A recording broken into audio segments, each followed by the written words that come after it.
खबर उत्तर प्रदेश की सियासत से। आजम खान के बेटे अब्दुल्ला आजम जेल से रिहा होने के बाद लगातार चर्चा में हैं। आजम खान के बेटे अब्दुल्ला आजम ने एक टीवी चैनल से बात करते हुए दोबारा ओवैसी पर हमला बोला। कहा कि असदुद्दीन ओवैसी जिस स्टेट से आते हैं वहां पे 7 सीटों पर वो जीते हैं, तो 100 सीटों पर उत्तर प्रदेश में क्या जीतेंगे।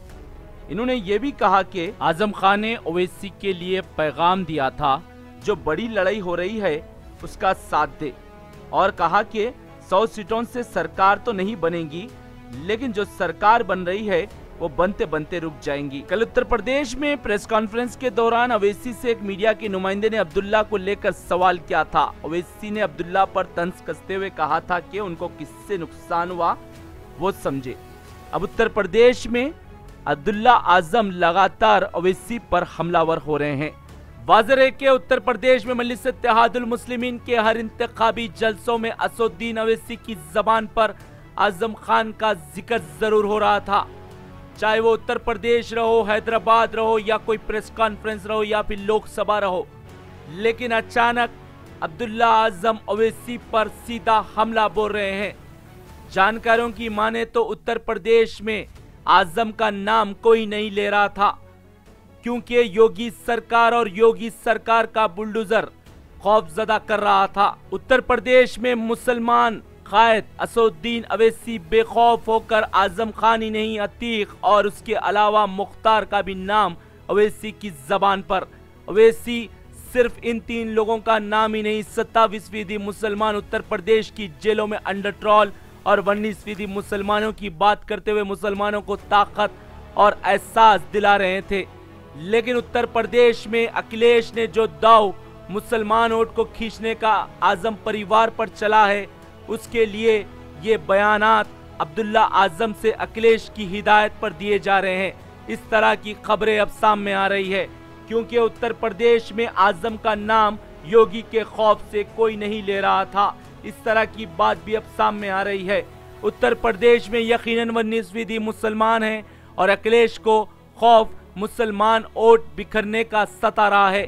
अब आजम खान फैमिली के ऊपर जो दाव अखिलेश ने खेला है, क्या वो कामयाब होगा या फिर मुसलमान बिखर कर ओवैसी के साथ चलेगा। उत्तर प्रदेश की हवाएं ठंडी और सर्दी का मौसम, इस बीच ओवैसी की पतंग उड़ेंगी या फिर साइकिल चलेंगी। साइकिल का टायर पंचर भी हो सकता है, क्योंकि ओवैसी का मांझा तेज।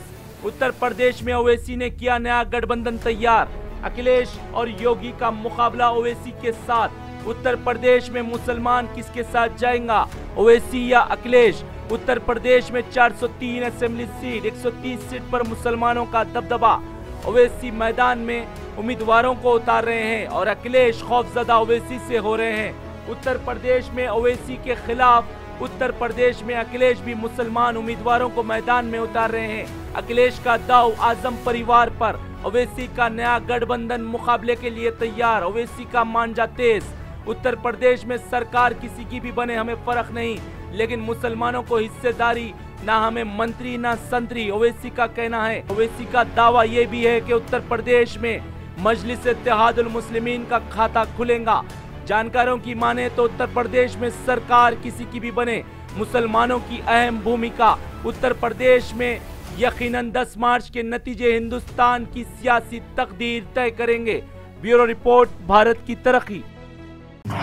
एक बात बताइए, असदुद्दीन ओवैसी जी, वो भी पश्चिमी उत्तर प्रदेश में या इस पूरे इलाके में बुंदेलखंड में पूरा घूम रहे हैं, और उन्होंने अखिलेश यादव पर भी आरोप लगाया, समाजवादी पार्टी पर भी कहा कि आजम खान साहब जेल में हैं और उनको अकेला छोड़ दिया मुश्किल घड़ी में। ये ओवैसी साहब ने ऑन रिकॉर्ड कहा, इस पर क्या कहेंगे? देखिए, अखिलेश जी ने तो मुकदमे लिखवाए नहीं थे जी, और इस तरीके की बात करके सिर्फ लोगों के बीच एक कंफ्यूजन पैदा करना, मेरे ख्याल से इसके अलावा इस बात का और कोई मतलब नहीं होना चाहिए, और ना है।